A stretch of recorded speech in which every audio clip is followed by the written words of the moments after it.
What's up YouTube?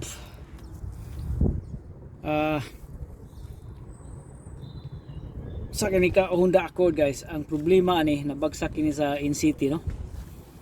Sa kanyang near side front anti-roll bar. Ang problema. What's up? Have to get it from the main dealer.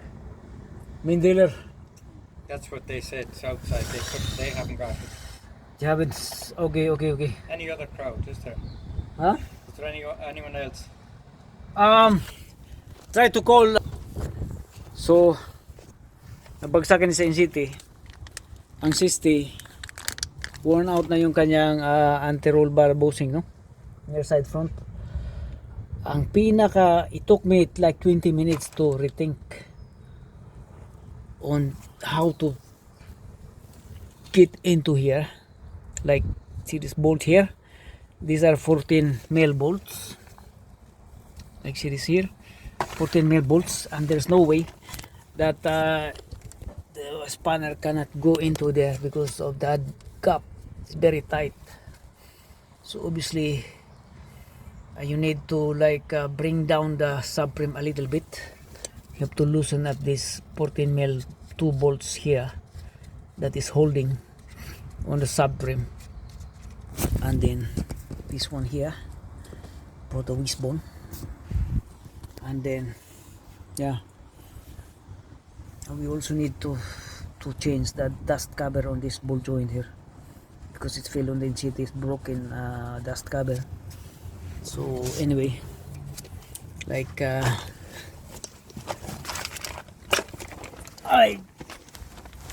plan is to minimize the amount of works, because the proper thing here is to bring down the subframe like an ends like 12,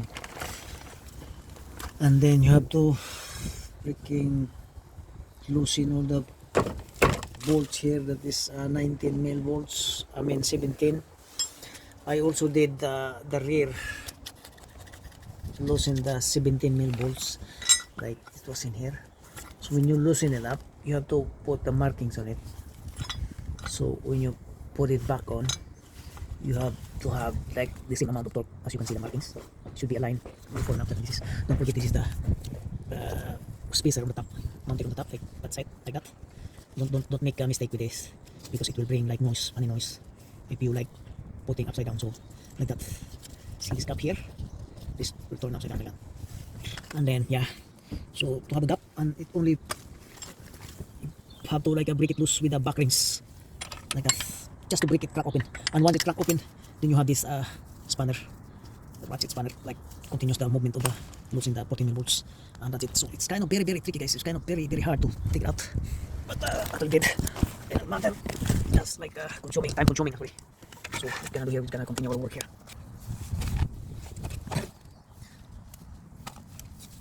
Yeah. It's very tricky.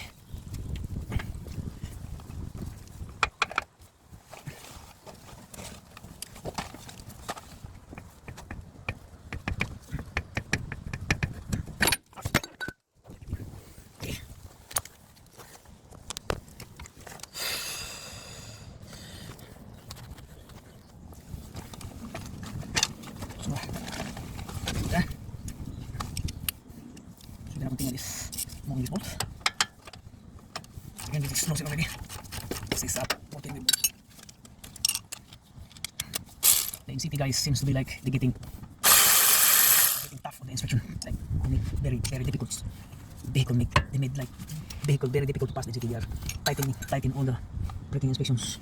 So any obvious parts that is worn out, that is need to be done. Like this one here. Okay. So you should remember the position on the opening on this. So position just like that. Don't forget. So certainly copy one out. This one. This is the one. Like this here. So when we put this on, we don't put like oily things, because rubber and the oil is not good combination. No? Oil and rubber is not good combination. It will just freaking ruin parts to put in. So we don't put anything here. try. Don't put any wrap, grease or whatever, oil or whatever. So again, it will throw in the rubber thing on the bushes. So this thing here. This one there. This is like that. So you will see the gap now. The gap is 2. Okay.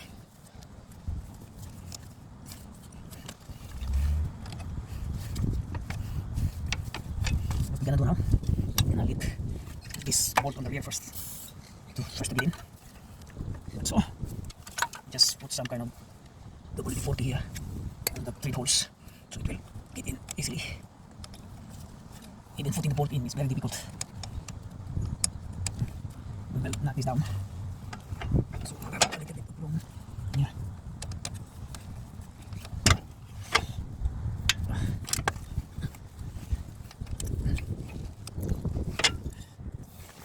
It's good now. I think the important thing here is we need to get like a few turns, 5 turns.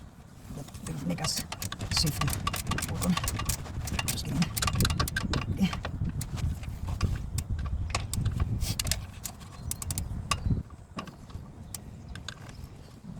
Really hard, like even here. Only few stone is nothing. Really difficult.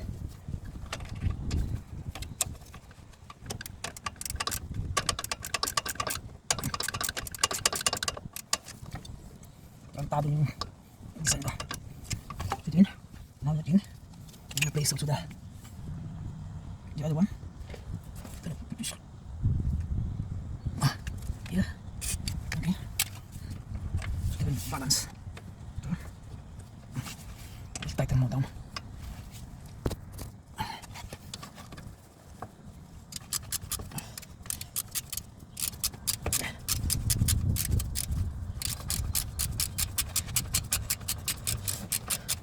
Now we're in.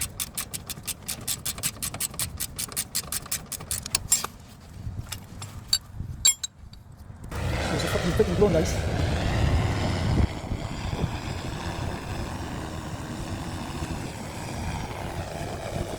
Big drone delivering goods. You see? It's a drone that deliver like pickup, no? Deliver goods or items. It's getting high tech this time. So that. It's getting away now. So the drone just dropped the package. Oh god. That's awesome. Drone just deliver package. Oh, okay. So it's done. Return to base.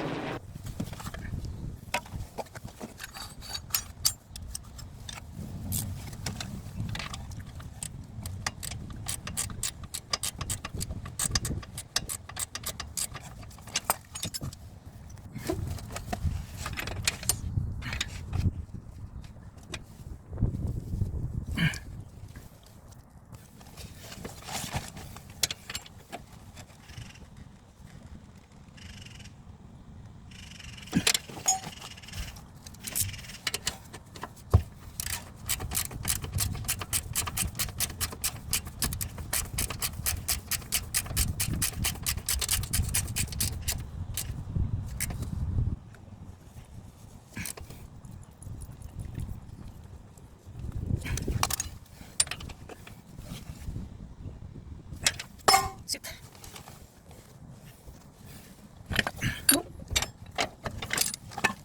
So remember to put it on. Right that way.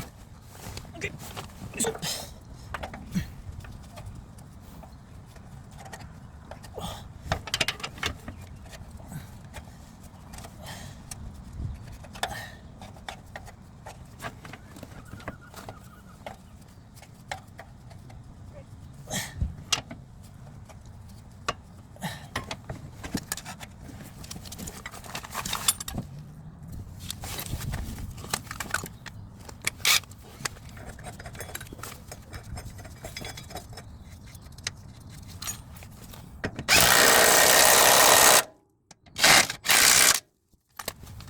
Gonna torque it down to 18 Newton meter.